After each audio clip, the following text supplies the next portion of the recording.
नमस्ते everyone, Monika astrology में आपका बहुत बहुत स्वागत है। आज हम बात करने जा रहे हैं मीन लग्न की और मई महीने के राशिफल की। सबसे पहले शुरुआत करेंगे ग्रह गोचर के साथ। सूर्य 1 से 14 तक मेष में और 15 तारीख से वृषभ राशि के अंदर सूर्य का प्रवेश होगा। मंगल 1 से 10 तक मीन में और 11 तारीख से मंगल मेष राशि में प्रवेश कर जाएंगे। बुध 1 से 14 तक मेष में और 15 से वृषभ राशि में रहेंगे। शुक्र 1 से 13 तारीख तक वृषभ में और 14 से मिथुन राशि के अंदर आ जाएंगे। इस प्रकार से ग्रह गोचर है। सबसे पहले शुरुआत करते हैं आपके लग्न के साथ। मीन लग्न और लग्न का स्वामी बनता है गुरु। गुरु आपके चतुर्थ भाव में है। लग्न के अंदर मंगल चल रहे हैं, मंगल का परिवर्तन हो जाएगा। मंगल शुरू के जो समय में शनि मंगल जो एक साथ है, मंगल आपके भाग्य स्थान के स्वामी बनकर हैं, तो एक तरह से फायदे कारक परिस्थिति है। शनि मंगल टेक्निकल पर्सन्स के लिए बहुत फायदा करते हैं। तो ये समय जो शुरू के 10 दिन का है, ये कहीं ना कहीं भाग्य का सपोर्ट और हायर एजुकेशन के लिए बहुत अच्छा है। 10 तारीख के बाद मंगल यहाँ पर से हटते हैं तो कहीं ना कहीं स्वभाव में थोड़ा सा शांति आएगी। स्वभाव के अंदर जो अग्रेशन था, जो जल्दबाजी थी, उसके अंदर आप थोड़ा शांति महसूस करेंगे। डिसीजन मेकिंग के अंदर भी एक ठहराव आएगा, वो बहुत बड़ी बात है। सेकेंड हाउस की बात करते हैं। देखिए, मंगल यहाँ पर स्वगृही परिस्थिति में, सूर्य यहाँ रहेंगे, सेविंग्स बहुत अच्छी हो पाएगी। फैमिली रिस्पॉन्सिबिलिटीज भी बहुत अच्छे से आप पूरी कर पाएंगे। आपका जो लैंग्वेज है बहुत डोमिनेटिंग रहेगा। आपका परिवार के अंदर बहुत ज्यादा एक दबाव बना के रखेंगे।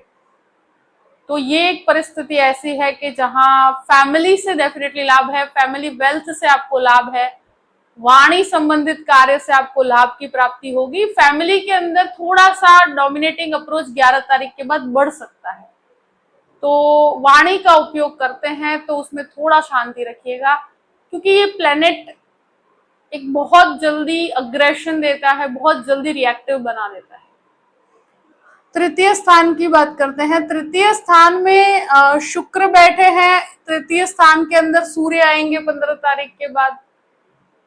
सूर्य जो है वो आपके छठे घर के स्वामी बनकर यहाँ पर बैठे हैं। तो देखिए, ये समय ऐसा है कि जहां पर कम्युनिकेशन, ट्रैवलिंग से आपको डेफिनेटली बहुत अच्छे लाभ हैं, और ट्रैवलिंग कहीं ना कहीं बहुत रिजल्ट ओरिएंटेड रहेगा। जो आप ट्रैवल कर रहे हैं उसका रिजल्ट आपको बहुत पॉजिटिव मिलेगा। कम्युनिकेशन से काफी अच्छे लाभ रहेंगे। इस समय में सूर्य जो यहाँ पर आते हैं, तो 15 तारीख के बाद ब्रदर सिस्टर रिलेशनशिप में कोई विवाद है तो उसको आप बैठकर शांति से रिजॉल्व कीजिएगा। अब बात करते हैं चतुर्थ भाव की। चतुर्थ सेकेंड हाउस में और थर्ड हाउस में शुक्र यहाँ पर स्थित रहेंगे 14 तारीख के बाद। मंगल का दृष्टि संबंध भी यहाँ पर शुरू के समय के अंदर है।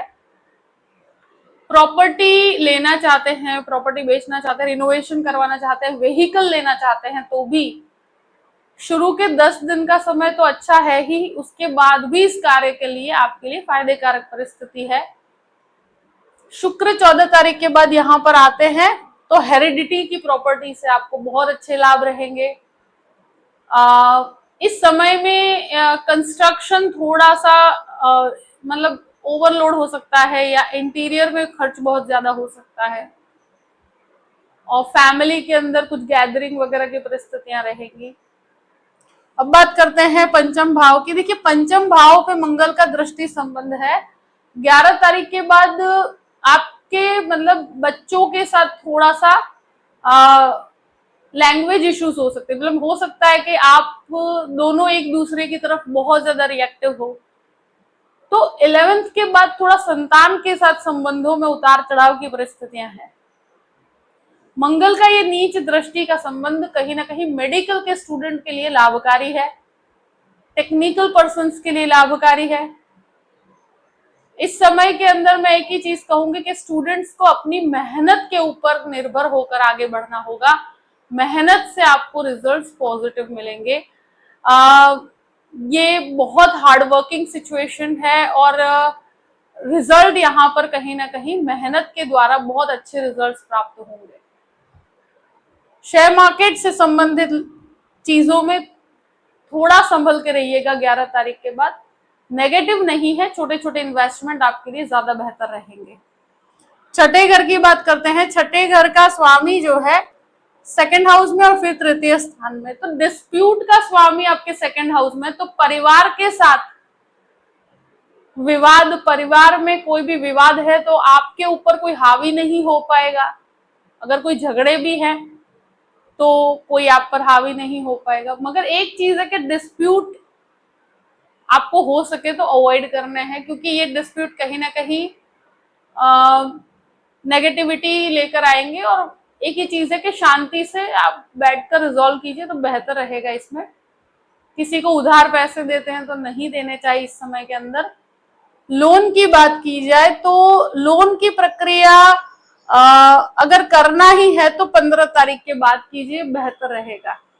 सप्तम भाव की बात करते हैं। सप्तमेश बुध आपके द्वितीय स्थान में और फिर तृतीय स्थान में, तो पति पत्नी के बीच में जो संबंध है उसमें जो डिस्प्यूटेड अवस्था या कोई भी झगड़े विवाद थे, तो यहां पर मैं एक चीज है कि 15 तारीख के बाद वहां पर थोड़ा सा रिलीफ दिखेगा, परिस्थितियां बेहतर होगी। कोई हेल्थ इश्यूज भी है तो 15 तारीख के बाद उसमें सफलता मिलेगी आपको। अगर कोई पार्टनरशिप का कार्य करते हैं तो भी उसमें भी आपको सफलता मिलेगी। और एक चीज जरूर है कि फैमिली बिजनेस से काफी अच्छे लाभ होंगे। अब बात करते हैं आपके अष्टम भाव की। अष्टमेश शुक्र बनकर पहले तो तृतीय स्थान में फिर चतुर्थ स्थान में, तो ये एक तरह से ट्रैवलिंग, रिसर्च, इन चीजों को डिनोट करता है। इन लॉस से काफी अच्छे लाभ होंगे आपको। नवम भाव की बात करते हैं। नवमेश लग्न में, तो शुरू के 10 दिन जो मंगल लग्न में है कहीं ना कहीं भाग्य का सपोर्ट रहेगा। उसके बाद वो सेकंड हाउस में है तो फैमिली का एक तरह से भाग्य के साथ जुड़ाव रहेगा, पिता से लाभ रहेंगे। हायर एजुकेशन लेना चाहते हैं तो भी शुरू के 10 से 11 दिन का समय बहुत अच्छा है, उसके बाद भी उसमें आगे बढ़ सकते हैं। मगर भाग्य पूर्ण रूप से कार्य क्षेत्र में सफलता दिखाता है। आध्यात्मिक चिंतन और स्पिरिचुअल डेवलपमेंट के लिए भी ये समय फायदे कारक रहेगा। दान दक्षिणा देने से आपको काफी अच्छे लाभ भी होंगे। दशम भाव की बात करते हैं। दशमेश जो है वो आपके खुद के घर को देखते हैं। ये आखिरी महीना है कि जहां गुरु यहाँ पर है और शुक्र का दृष्टि संबंध भी रहेगा। कार्य क्षेत्र में अगर डिजाइनिंग संबंधित, कपड़े से संबंधित, फैशन संबंधित कोई काम करते हैं, बहुत अच्छे लाभ है। 14 के बाद वो लाभ यहाँ पर जुड़ते और बढ़ते हुए नजर आते हैं। तो कार्य क्षेत्र और फाइनेंशियल मैटर में बहुत अच्छा है। थोड़ा आपके स्वभाव में डोमिनेटिंग अप्रोच रहेगा, आपकी वाणी में एक डोमिनेटिंग अप्रोच रहेगा, एक शॉर्ट टेम्पर्ड नेचर रहेगा, जल्दबाजी रहेगी, जिसको थोड़ा आपको संयम में बना के रखना है। फैमिली इश्यूज में बहुत शांति रखनी है।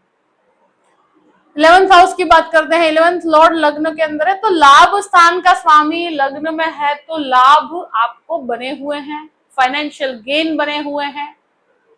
ये कॉन्टैक्ट्स बढ़ाने का काम करते हैं, आपके कार्य को हाईलाइट करने का कार्य करते हैं। 12वें घर का स्थान की बात करते हैं, तो 12वें घर का स्वामी लग्न में है और 12वें स्थान में राहु है, तो कोर्ट कचहरी के विवादों में रिएक्टिव होने से नुकसान होगा। यहाँ कोर्ट कचहरी के मैटर में कोई भी प्रॉब्लम नहीं आएगी, मगर वाणी की वजह से कुछ प्रॉब्लम खड़ी हो सकती है, तो वहां पर थोड़ा सा ध्यान रखने की जरूरत रहेगी। विदेश जाना चाहते हैं एजुकेशन पर्पस से, तो ये महीना बहुत अच्छा है इस चीज के लिए। जो शुरू के 10 दिन का समय है वहां पर भी आपको मंगल का पूर्ण सपोर्ट है कि जहां पर आप मेडिकल या आईटी या लॉ से कनेक्टेड कोई पढ़ाई करने के लिए विदेश जाना चाहते हैं, डेफिनेटली जा सकते हैं, उसके लिए बहुत अच्छी परिस्थितियां हैं। ये समय में खर्चे थोड़े से अनियंत्रित रहेंगे, आपकी ओर से थोड़े खर्चे अनियंत्रित रहेंगे, ट्रैवलिंग के पीछे कुछ खर्च रहेंगे, तो कैलकुलेटिव अप्रोच रखिएगा। अमावस्या है 16 मई को, तो 16 तारीख को हो सके तो अन्न का दान कीजिए। इस दिन किया हुआ दान आपको बहुत अच्छी सफलता दिलवा सकता है। जो भी परिस्थिति है मैंने आपके सामने रख दी है। आई होप कि वीडियो आपको पसंद आया होगा। पसंद आया हो तो लाइक भी कीजिएगा और सब्सक्राइब भी कीजिएगा। Thank you so much. जय श्री कृष्ण।